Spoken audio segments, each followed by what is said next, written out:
शाम के एक नौजवान की कहानी, उसकी जुबानी। डंकी के जरिए जाने वाला यूरोप का जानलेवा सफर। घर वालों को पैगामात भेजे कि हमें माफ कर दें, क्योंकि हमें नहीं लगता था कि हम जिंदा बचेंगे। अब कहानी का आगाज करते हैं।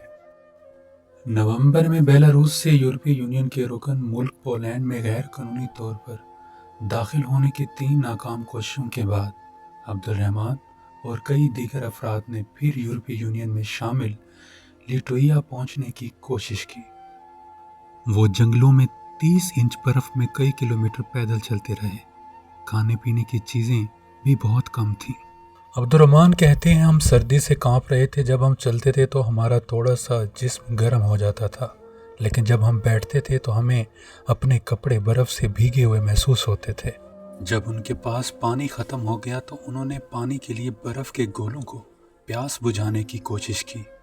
वो मजीद कहते हैं कि हम बिल्कुल नाउम्मीद हो चुके थे, यहाँ तक कि हमने अपने घर वालों को पैगामात भी भेजे कि वो हमें माफ़ कर दें, क्योंकि हमें नहीं लगता था कि हम जिंदा बचेंगे। अब्दुर्रहमान के साथ सफ़र में कुछ अरसे तक रहने वाले एक और शामी असाम हैं। इन दोनों ने हफ्तों जंगल में गुजारे। जैसे ही वो लिटुइया की हदूद में दाखिल होते हैं, सरहदी मुहाफिज उन्हें वापस बेलारूस की तरफ धकेल देते, और उसी तरह जब वो बेलारूस की तरफ जाते तो उन्हें लिटुइया की तरफ धकेल दिया जाता। असाम ने कहा, हम लिटुइयन अफसरान को कहते रहे कि बेलारूस के सरहदी मुहाफिज हमें वापस जाने की इजाज़त नहीं दे रहे हैं, और आप हमें लिटुइया में जाने की इजाज़त नहीं दे रहे, तो आप ही बता दें कि हमसे आप क्या चाहते हैं।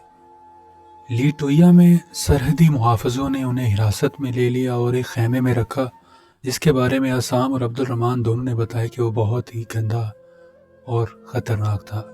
अब्दुर्रहमान का अंदाज़ा है कि ये जगह उनके मरकज़ी दफ्तर से चंद घंटों के फासले पर बेलारूस की सरहद की तरफ वाक़ थी। उनका कहना है कि सरहद पार से वापस ले जाने से पहले लोग खैमे में चंद घंटों से लेकर 2 दिन या महीनों तक भी गुजार सकते हैं। मज़ीद कहना था कि उसमें न बैतुल खला था, न पानी या कुछ और। हमें बग़ैर इजाज़त खैमे से बाहर जाने की इजाज़त नहीं थी। उन्होंने अपने साथ होने वाले सलूक को ज़िल्लत आमेज़ करार दिया। बेलारूस को यूरोपीय यूनियन के रुकन मुल्क लिटुइया से अलग करने वाले जंगल में हफ्तों से पैदल चल रहे थे। दोनों तरफ की सरहदी मुहाफिज उन्हें मशरकी यूरोप के दोनों मुल्क के दरमियान आगे पीछे धकेलते रहे। उनका कहना है कि यूरोप पहुंचना मौत का सफ़र था, लेकिन ये वो सफ़र था जो उन्होंने शाम की जंग से फ़रार होने के लिए अख्तियार किया था। जंग के दौरान टांग में आने वाली चोट की वजह से उनकी नकलो हरकत महदूद थी, और ऐसे में अब्दुर्रहमान को यूरोप जाने के लिए निस्बतन आसान रास्ते की ज़रूरत थी। अब्दुर्रहमान कहते हैं कि लिटुइया के खैमे में अफसरों ने उनकी ज़ख्मी टांग पर डंडों से मारा। उसके बाद उन्हें सरहद पार वापस धकेल दिया गया। पार करने की तीसरी कोशिश के दौरान वो बेहोश हो गए। जब अब्दुर्रहमान होश में आए तो खैमे में मौजूद सिपाहियों ने उन्हें उल्टा लटका दिया और उनकी ज़ख्मी टांग पर 6 सिगरेट सुलगाए। उन्हें तकरीबन 2 हफ्ते तक खैमे में रखा गया। जनवरी के अव्वल में जब उनकी सेहत बिगड़ गई तो बिला आखिर उन्हें लिटुइया के करीबी अस्पताल ले जाया गया।